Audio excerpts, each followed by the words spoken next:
Baiklah, kami dari kelompok 2 akan menjelaskan tentang PT UN dan demokrasi. Jangan lupa nonton.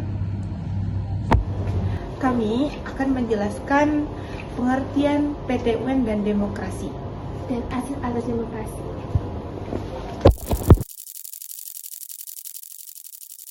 PT UN atau Peradilan Tata Usaha Negara adalah lembaga peradilan yang memiliki peran penting dalam menjaga prinsip-prinsip demokrasi dan hukum administrasi di Indonesia.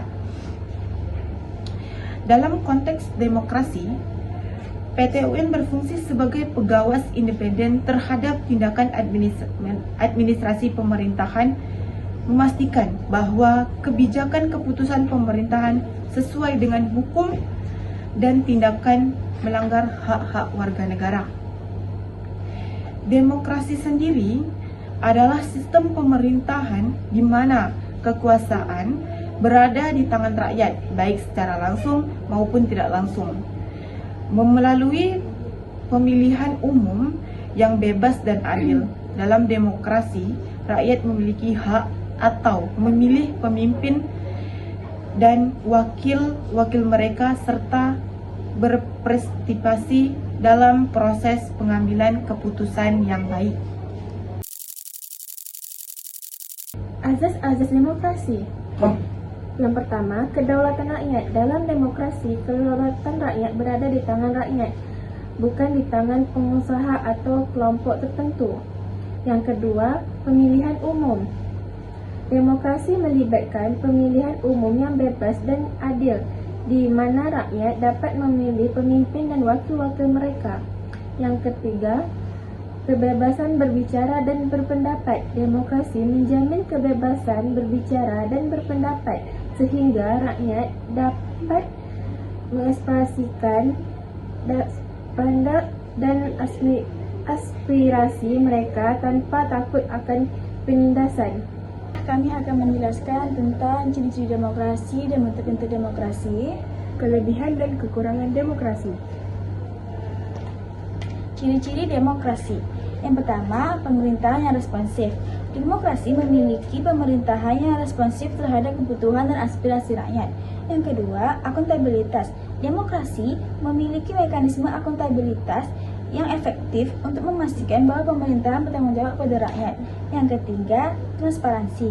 Demokrasi memiliki transparansi dalam proses pengambilan keputusan politik, sehingga rakyat dapat memantau dan mengkritik kebijakan pemerintah.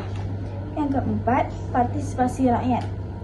Demokrasi memungkinkan rakyat untuk berpartisipasi dalam proses pengambilan keputusan politik baik secara langsung maupun secara tidak langsung. Yang kelima, perlindungan hak asasi manusia.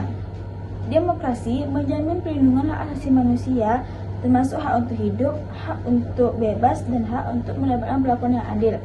Selanjutnya, bentuk-bentuk demokrasi. Ada 4 bentuk-bentuk demokrasi. Yang pertama, ada demokrasi langsung. Yang kedua, ada demokrasi tidak langsung. Yang ketiga, demokrasi parlementer. Dan yang keempat, demokrasi presidensial. Kelebihan demokrasi ada 3. Yang pertama, ada meningkatkan partisipasi rakyat. Demokrasi memungkinkan rakyat untuk berpartisipasi dalam proses pengambilan keputusan politik. Yang kedua, ada meningkatkan akuntabilitas. Demokrasi memungkinkan rakyat untuk meminta pertanggungjawaban pemerintah atas kebijakan yang diambil.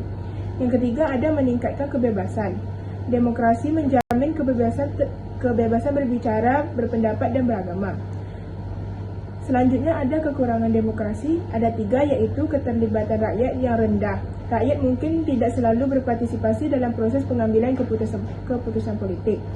Yang kedua ada pengaruh uang dan kekuasaan. Demokrasi dapat mempengaruhi oleh uang dan kekuasaan sehingga keputusan politik tidak selalu mencerminkan kepentingan rakyat. Yang terakhir ada konflik dan ketidakstabilan. Demokrasi dapat menyebabkan konflik dan ketidakstabilan jika tidak dikelola dengan baik.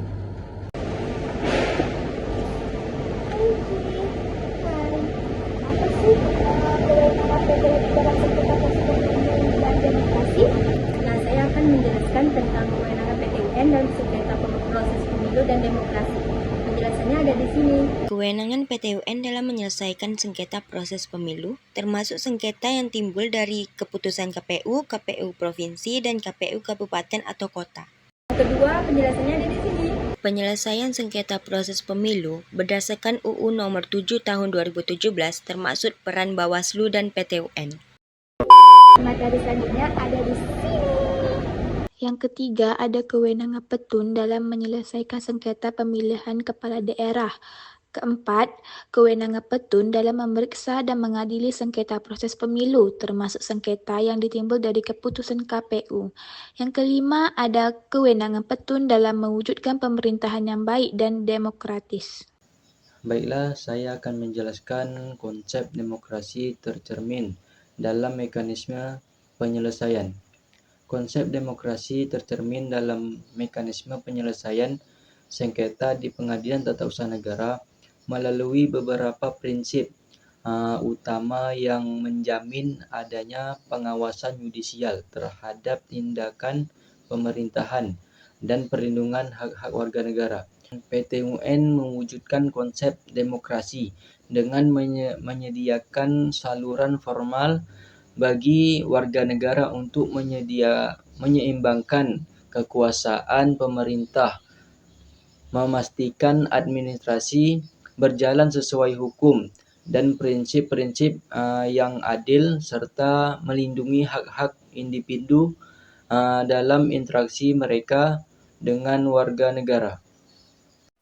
Jadi, materi dari PTUN dan demokrasi ini kesimpulannya adalah di negara demokrasi ini, PTUN berfungsi sebagai penyeimbang kekuasaan serta memastikan pemerintah taat kepada hukum agar tidak bertindak sewenang-wenangnya. Secara keseluruhannya, PTUN adalah sebagai pilar di demokrasi yang paling penting karena adanya kontrol terhadap kekuasaan eksekutif dan keadilan administratif.